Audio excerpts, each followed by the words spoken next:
Martenyi, and this is a new episode of My Pride, My Story. My guest today is Per Helge, Mr. Leather, Norway, and we're going to talk about his coming out. Per, when I asked you to do this interview, you said that your story might be quite boring because you are living in the best country what an LGBTQ plus person could wish for. Why do you think that way? I am fortunate enough to live in Norway and always been a liberal, progressive country. We have good discrimination laws and good gay rights. Same-sex couples could marry as early as 1993 under a Registered Partnership Act. And I've always felt very safe. It is a very safe and happy country. And many of the really touching stories about coming out are about people who have struggled, who've had lots of hate facing them, but still they had the courage to come out. For myself, I think my biggest enemy in coming out was myself, really. I had some anxiety. I was a bit afraid of how will people react to this. But I have to say, in the end, I have never had a really negative reaction. It's been, well, you know, the occasional comment has been there, but I've never feel that someone was angry with me or really hated me for being gay. When was the first time that you realized that you might be gay? It took me a long time, I think, because even if this is a good country today, still with my parents' generation, and when I was in my teenage years in the 1980s, still being gay was something which was just not spoken about. And I think also in my family, we didn't talk about sexuality at all. So I felt left alone a little bit. And I think I was about 14 or 15 when I started thinking about other guys in terms that I would like to be friends with them. I didn't understand that this had anything to do with falling in love or having a crush on someone. And actually it was only when I was just after 16 years old that I really fell in love with a guy at school, and then I understand. It came down on me like one big whoomp. It's like, oh, okay, I am gay, right? It was like a big revelation. And in that moment, I also felt that this was right. I didn't doubt myself. I felt that, yep, I'm gay, I'm meant to be gay, that's the correct thing. So I'm also lucky in the way that I have never wanted to change myself being gay. But then the big problem was how to tackle it, how to present it to others. And who did you talk to the first time? That took a long time. I kept this as a secret for myself. I was trying out different strategies. I would dare to say, a fairly masculine guy, so no one suspected I was gay. That wasn't the way to find out about it. I tried to drop hints to some of my closer friends because I felt it's easier if I can make them ask me if I'm gay, because then it's sort of their responsibility that they get this knowledge they asked for, or if I just come and sort of push my sexuality in their faces. So it wasn't until university, this was in 1993, and I was 22 years old, before I was discussing with a science study friend. We were talking about statistics and distribution of various things in percentage and so on. And then all of a sudden we started talking about gay and straight people. And I said, you know, in this room it'd be 50-50. And he sort of, so you're gay then? I said, yeah. Oh, I didn't know that. Well, back to the numbers, you know, and so it wasn't a big deal for him at all, which was good. We talked more about it. But before I could do this, I had to come out to a friend via mail.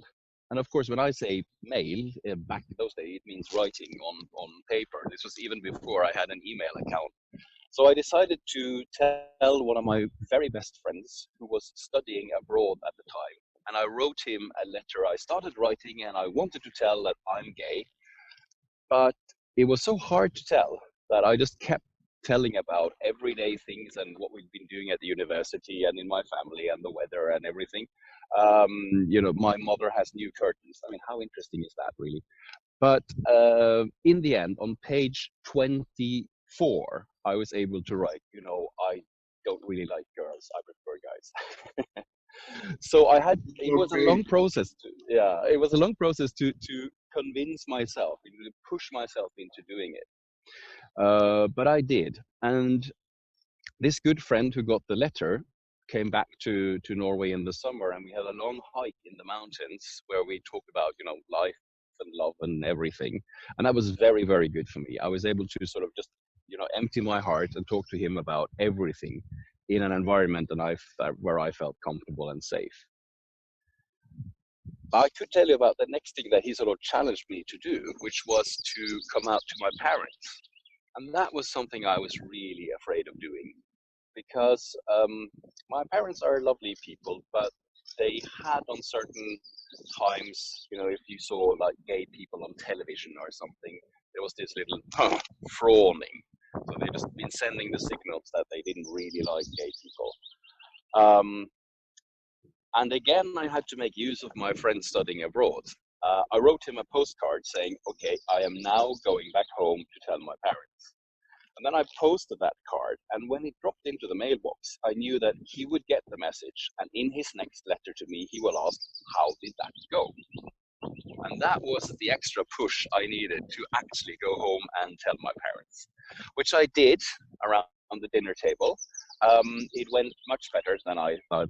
My father was very cool about it. My mother was a little downhearted, perhaps, but they accepted it, and it has not been a problem, even if it took a while for them to get their heads around it. Explain the reaction. Were there any crying or drama? Well, my father, no, there was no crying. My father left the table and went out. He just blew his nose, and he came back in and sat down and continued dinner. Um, Maybe that was some sort of physical reaction. I don't know. But what he said to me was that he had been thinking about what if a gay man should become a co-worker at his job, for instance, and he thought he would have no problem with that. And he said to me, "If this is right for you, Per Helge, then it's right for you." So he was happy with it. My mother was asking, "How do you know that you're gay? Have you ever tried with girls?" She was more on that track of is this really true? But I think that they had both been suspecting this for some years, but well, uh, so yeah, my mother, who is a nurse, was also afraid, of course, about HIV, which was a much bigger threat back in the early 90s than it is today. So she was a bit worried about me, of course.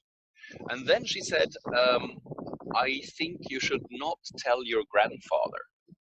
And that was probably the most hurtful thing for me because my grandfather, who was 85 at the time, has been the most important person in my growing up life. I spent a lot of time with him. He taught me a lot. He was a teacher. So I really wanted to tell him about it. But my mother probably felt that, he's so old, he comes from a completely different generation and time. So he probably wouldn't like to hear it. So it took me another couple of years to pick up courage enough to tell my grandfather. But when I did, it was it was really quite interesting because he turned out to be the most accepting of all. I can tell you about that. It was one night I was sitting watching television in my grandfather's apartment with him, and then I said, "Gramps, I'd like to tell you something. I have never really had a girlfriend." And he was like, "Oh, no, no, that's right." He got really interested. He wanted to hear about my girlfriend, obviously. But I said, "Well, I don't really fancy girls, you see. I'm more interested in the guys." And he said, "Oh, you're one of those homosexuals, are you?" And I said, "Yeah, that's the thing with me." "Ah, well, I'm glad you have the confidence in me to tell me about it." Yeah, and then I started on a sort of long prepared defense speech where I wanted to explain and sort of prepare. And I spoke for about 20 seconds before my grandfather just waved me off and said, yeah, that's fine. They said in the news that the dairies might go on strike. So could you be so kind as to buy some extra milk for me tomorrow? And in the end, my grandfather actually said, I think maybe you should not tell your mother because she will just worry about this. So they've been sort of warning you. So I thought, okay, that's fine. Yeah, well. But my grandfather was very, very supportive.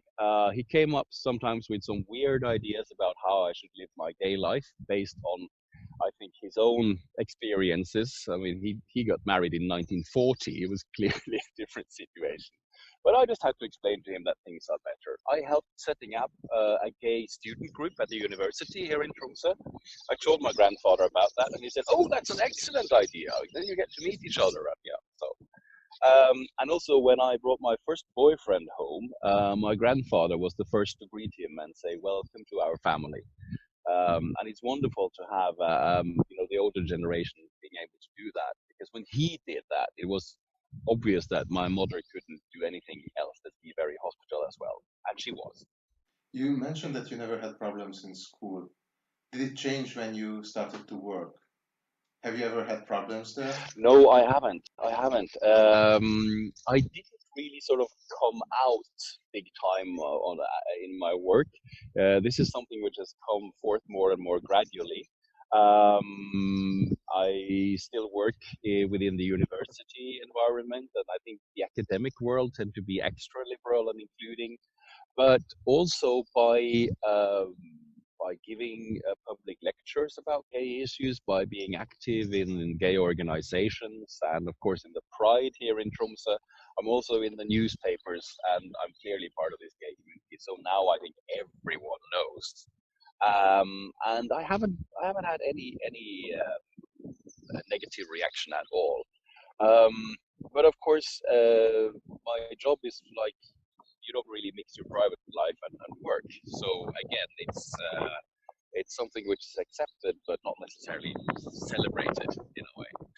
But I have to say, when I suggested that the museum where I work should do a queer night as part of the Tromsø Arctic Pride last year, all my colleagues thought that was an excellent idea, and they were very supportive. And we did that. We had a really good museum night with all sort of gay, queer issues.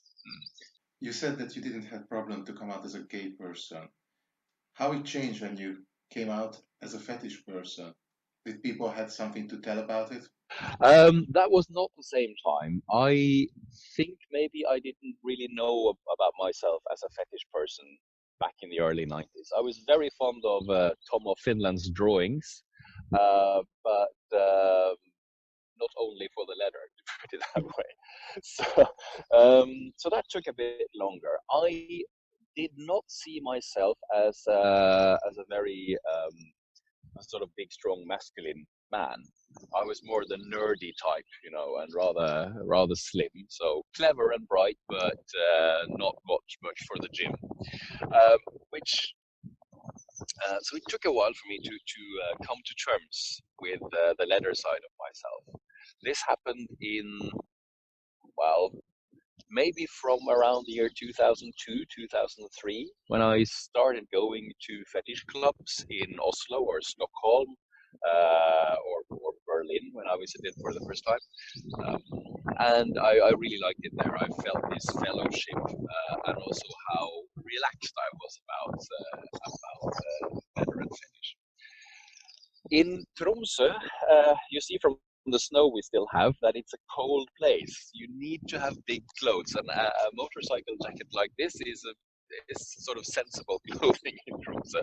So when I wear this one on the street, I don't think people think of it as a fetish thing. It's rather sort of. Sometimes people come and ask me, "What kind of motorbike are you riding?" And then I have to say, I'm sort of between bikes right now because I don't even have a driver's license for a motorbike, to be honest. I think, but to get back to your question, I think fetishism as such is different from being gay, and because it's so much more linked to sexuality, and therefore maybe something that feels a bit more private and people are a bit more reluctant to talk about. And we know there are so many different fetishes. And I used to say that we leather guys, we're lucky because we have a fetish that we can actually display in public. And it doesn't break any rules, or it doesn't necessarily offend anyone. But I think, yeah, coming out as a leatherman, arranging my own little leather festival in Tromsø as part of the Arctic Pride, has been very well received. People are patting my back saying, yeah, well done, Per Helge, you're bringing up more tourists to Tromsø, you're showing off this place to the world, that's a good thing. And sometimes I get jokes from people if, well, maybe if there's another person passing in a nice leather jacket, and they nudge me and say, hey, isn't that a nice jacket, Per? And okay, it is. So yeah, it's all been very accepting. I haven't met with any negative reactions.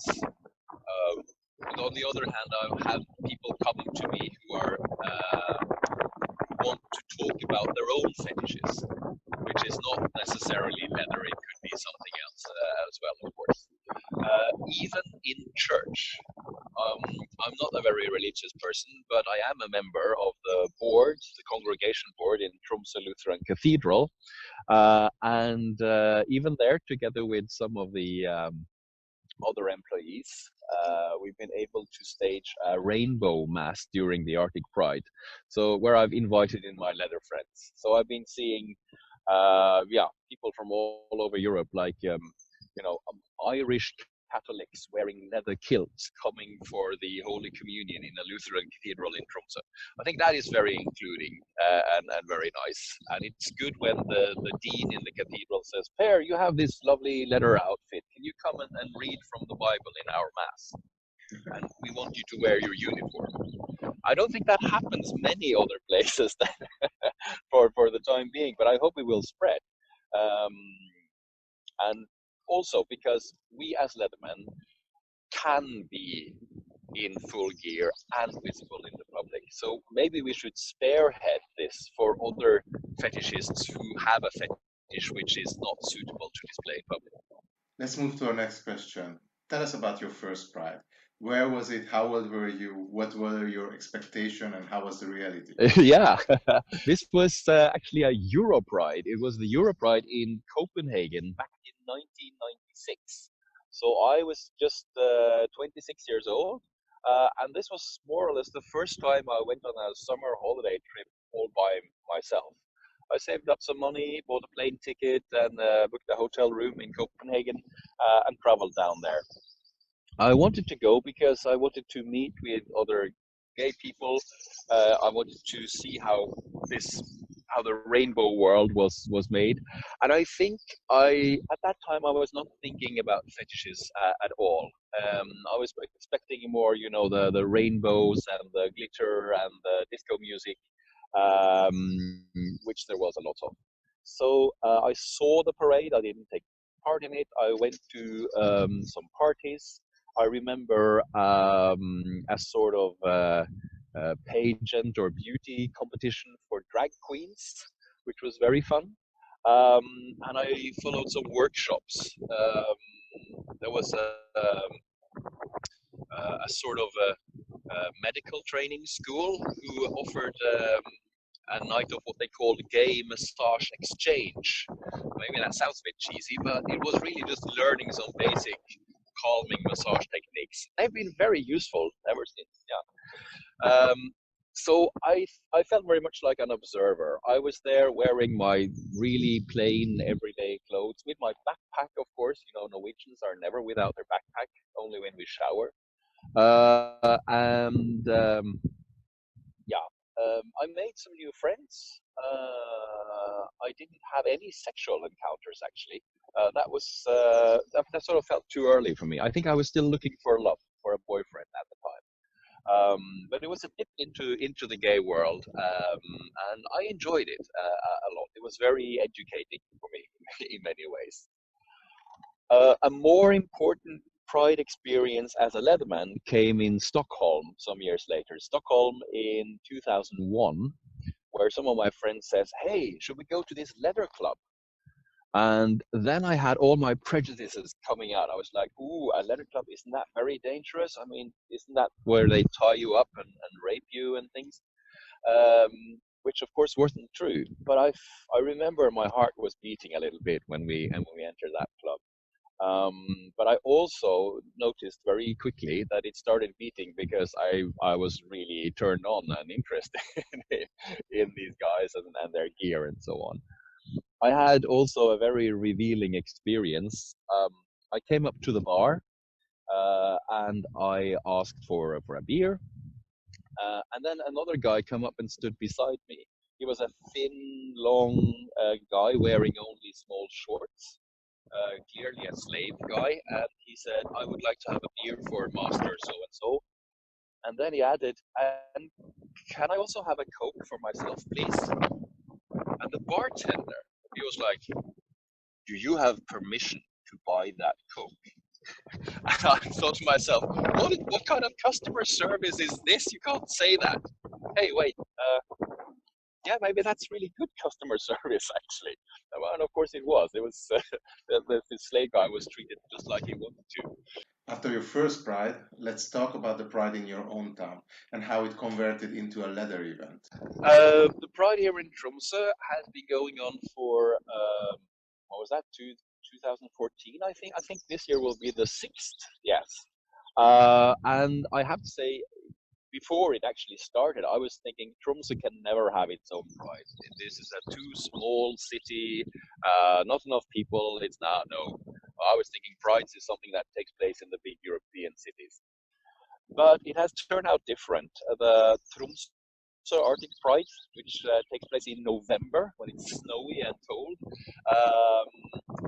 gathers quite a lot of people. Last year, 2019, we had more than 7,000 people marching in the parade, which is about 10% of everyone that lives in Tromsø. So that is fairly good. The Tromsø Arctic Pride is still a rainbow kind of pride, inclusive for everyone. But I wanted to be not the only leather guy in the parade.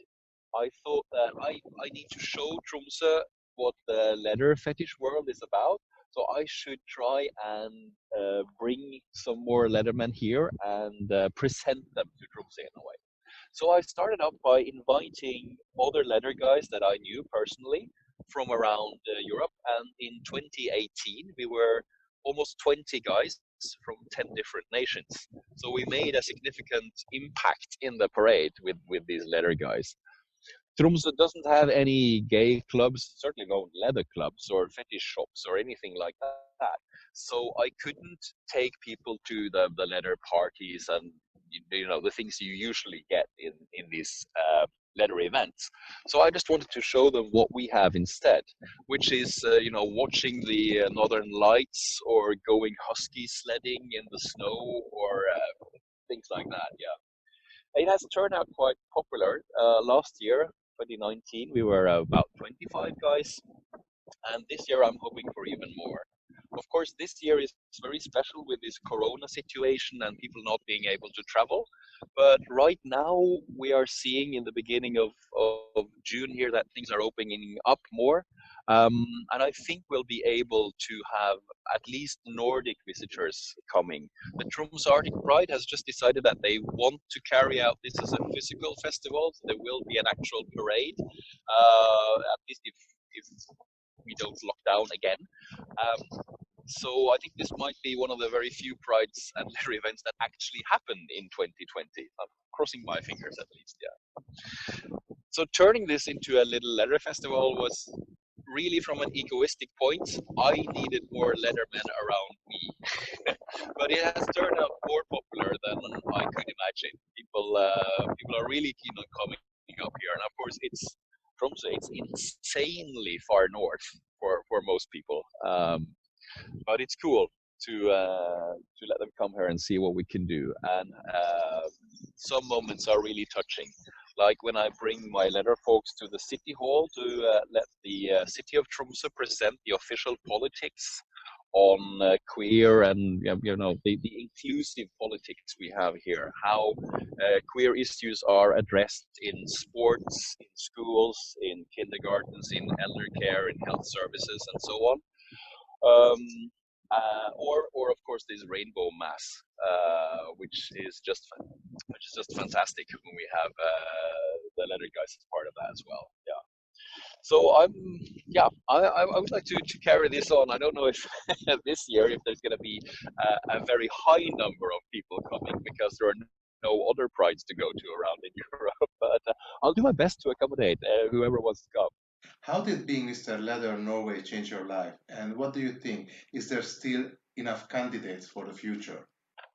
Yeah, well, take the last first. There definitely is. We had a break in Norway of 7 years from 2012 to 2019 where there was no Mr. Norway elected. It died out because there wasn't any interest in it anymore in 2012. But now, as it reopened last year, we were five candidates.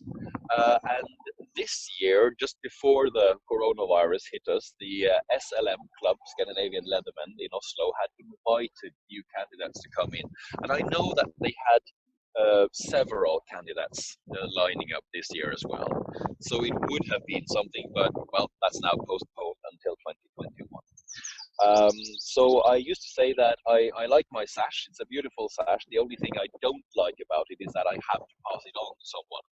For my own life, I was already a quite established leatherman. I was happy with myself.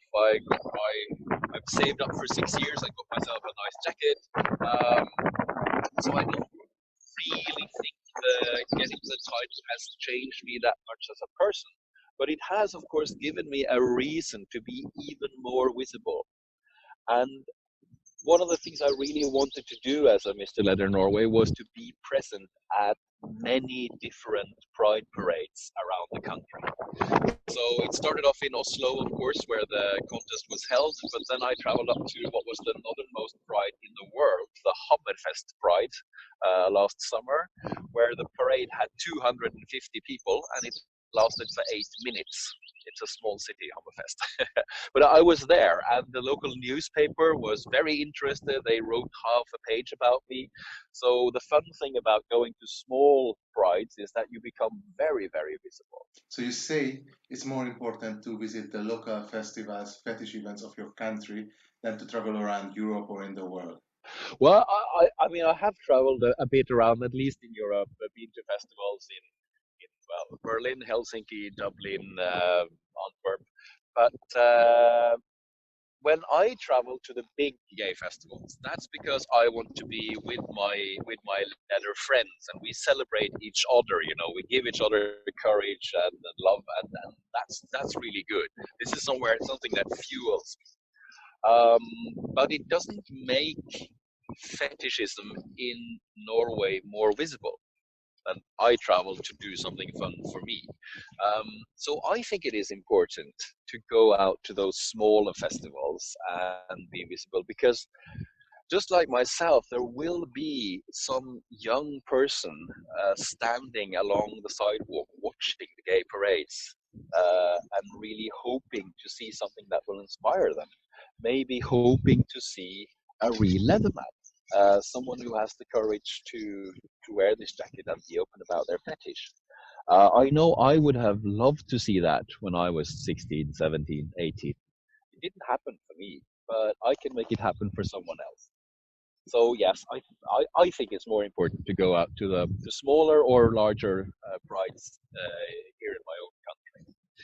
But to do that, I need inspiration, and that's something I can get from the guys out in Europe. So there's a balance. But yeah, I've been more interested in representing fetish in Norway than representing Norway out in the fetish world, I guess. For my last question, I come back for the sentence we started with. You mentioned that Norway is a quite open country. Does the LGBTQ plus community still have something to fight for? Well, yes. First of all, of course, the principle that we always have to fight for our rights or stand up for them, otherwise they can be taken away, of course. And even if Norway is very stable and liberal at the remind society that we are here and we have our rights and we want to keep them. In terms of being gay, that's very well sorted out in Norway, but it's only a few years since the law was changed for the benefit of transsexuals, for instance. So there are still other groups that we can spearhead and fight for. Um, so yeah, even if I live in this country where I'm very well protected and have all sorts of rights, it's important to defend them. Also, because I can do this for other groups. One of the groups I've been interested in talking about are sex workers, for instance, or disabled people and their sexual rights. So I think to sum it up, I am so grateful for the liberties and the rights that I have that I cannot just sit down and enjoy them. I have to go out and use them and try to to advocate these rights also for other groups because I have them. The gay, I say sometimes, Julio, that the gay liberation is not, or the fight for gay rights is not over just because you have had yours.